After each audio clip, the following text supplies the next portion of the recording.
లోకాభిరామం అహ్మదాబాద్లో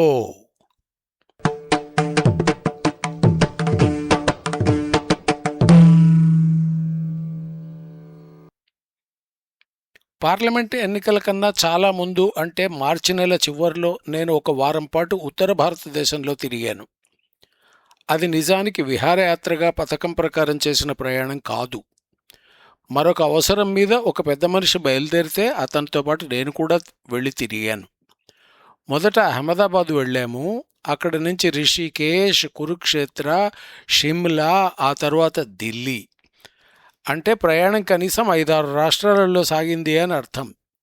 వెళ్ళిన ప్రతి చోట అనుభవాలు గొప్పగానే ఉన్నాయి. వాటన్నిటినీ గురించి చెప్పుకోవాలంటే సరైన సందర్భం, సమయం ఉండాలి. ఎంత దూరం తిరిగినా నాకు ఎక్కడా ఎన్నికల సూచనలు కనిపించలేదు.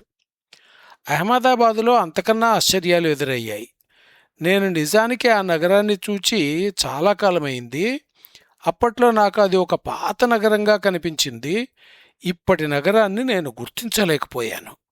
స్థానిక మిత్రుడు ఒక ఆయన మమ్మల్ని పాత కొత్త నగరాలతో పాటు పక్కనే కట్టిన గాంధీనగర్కు కూడా తీసుకువెళ్ళాడు. మొట్టమొదట ఆ నగరంలోని రోడ్ల గురించి చెప్పుకోవాలి. నగరం మధ్యలో నడుస్తున్న దారులు 6 లేన్లు కలిగి ఉన్నాయి. అంటే ఆశ్చర్యం.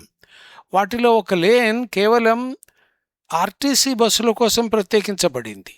ఆ బస్సులకు ఇంచుమించు రైల్ స్టేషన్ లాగా అందమైన స్టాపులు ఉన్నాయి.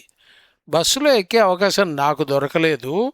మన దగ్గర రోడ్లలో ఆర్టీసీ బస్సులు చేసే విన్యాసాలు గుర్తుకు వచ్చిన తరువాత మన వాళ్లకు ఈ తరహా ఆలోచనలు ఎందుకు రాలేదు అన్న ప్రశ్న మెదడులో గట్టిగా కదిలింది. ఇక అక్కడ కడుతున్న భవనాలను చూస్తే అయిన ఆశ్చర్యం అంతా ఇంత కాదు. చిన్నది అనుకున్న భవనంలో 12 అంతస్తులు కనిపించాయి. 25 అంతస్తుల భవనాలు కూడా ఉన్నాయి. అవి లెక్కలేనన్ని ఉన్నాయి. అన్నిటిలోనూ నిర్మాణం చురుకుగా సాగుతున్నది. కొన్నింటిలో జనాలు కాపురాలుంటున్నారు.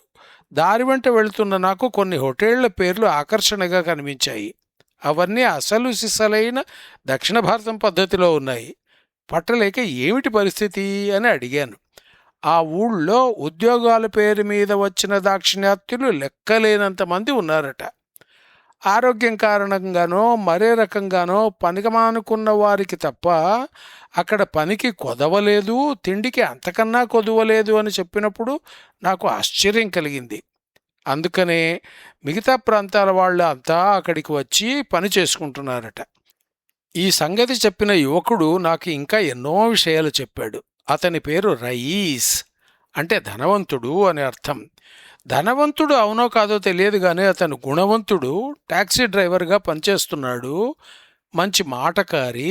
అతని కారులో ముందు పక్కన కమలం గుర్తుగల పవిత్ర వస్త్రం కనిపించింది.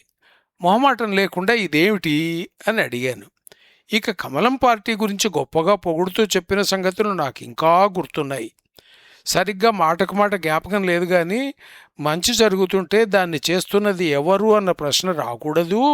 2002 సంవత్సరం తర్వాత మా దగ్గర హిందూ ముస్లిం భేదభావాలు అందరూ మర్చిపోయారు. ఎన్నికలు వస్తే కళ్ళు మూసుకుని అందరూ కమలం గుర్తుకే ఓటు వేస్తారు అని అతను తెగేసి చెప్పాడు.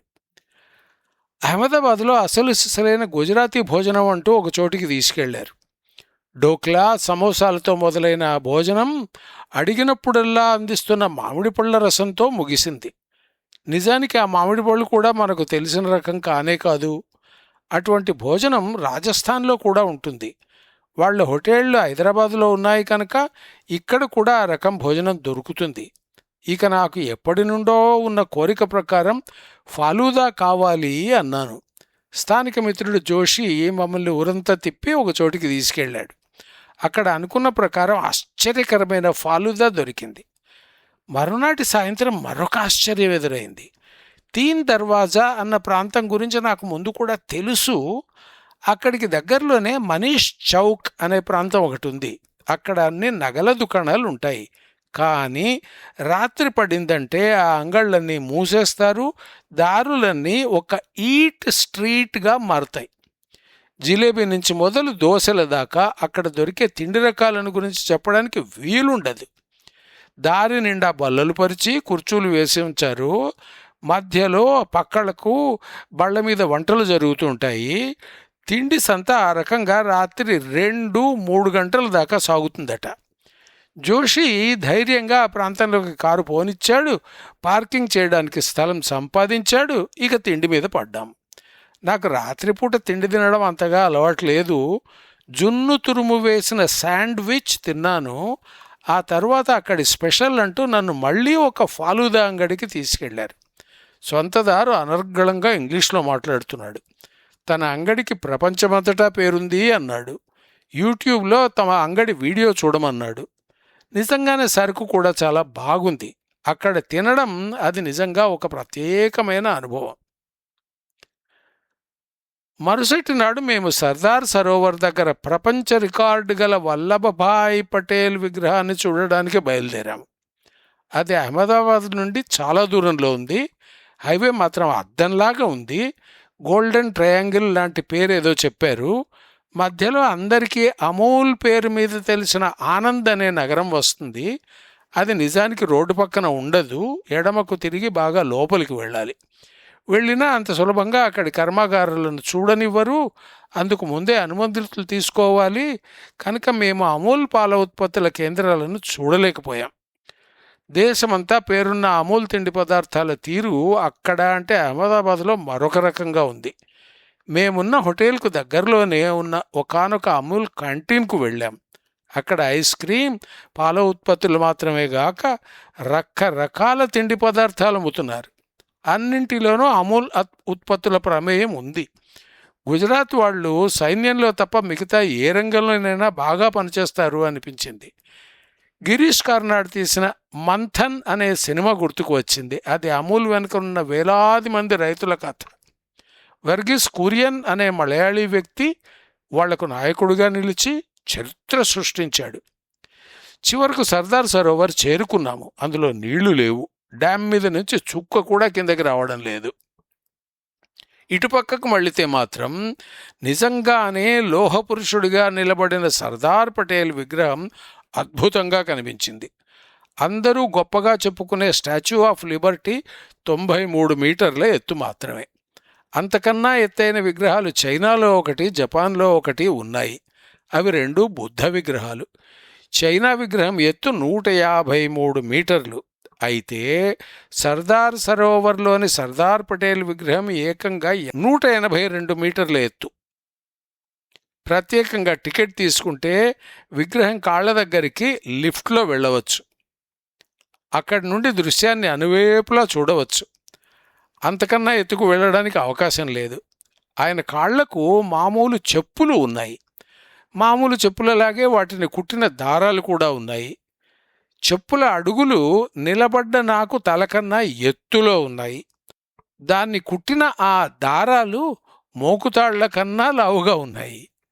అక్కడ నిలబడి తల పైకి ఎత్తిన విగ్రహం పైభాగం కనిపించదు. కిందకు దిగిరావాలి, కొంత దూరం పోవాలి, అక్కడి నుండి చూడాలి. అప్పుడు కానీ విగ్రహం పూర్తిగా కనిపిస్తుంది. విగ్రహం ముందు నిలబడి ఫోటో తీసుకోవాలనుకుంటే మనం కనిపిస్తే విగ్రహం కనిపించదు. కాళ్ళు మాత్రమే కనిపిస్తాయి. మొత్తం విగ్రహం కనిపించేటట్టు ఫ్రేమ్ చేస్తే మనం కనిపించము. మరీ చిన్న రూపాలం అవుతాము. స్వాతంత్ర్యం తరువాత దేశంలోని సంస్థానాలను విలీనం చేయించి ఐక్యత సాధించిన మహానుభావుడు సర్దార్ పటేల్. అందుకే ఆ విగ్రహానికి స్టాచ్యూ ఆఫ్ యూనిటీ అని పేరు పెట్టారు. హైదరాబాద్ వారికి ఆయన చేయించిన పోలీస్ యాక్షన్ ఒకటే జ్ఞాపకం ఉంటుంది. నిజానికి దేశంలో ఇటువంటి విగ్రహం ఒకటి ఉందని మన వాళ్లకు చాలామందికి తెలియకపోవచ్చు. దాన్ని గురించి మన ప్రాంతాలలో పెద్దగా ప్రచారం కూడా జరగలేదు. మొత్తానికి అది చూడవలసిన చోటు.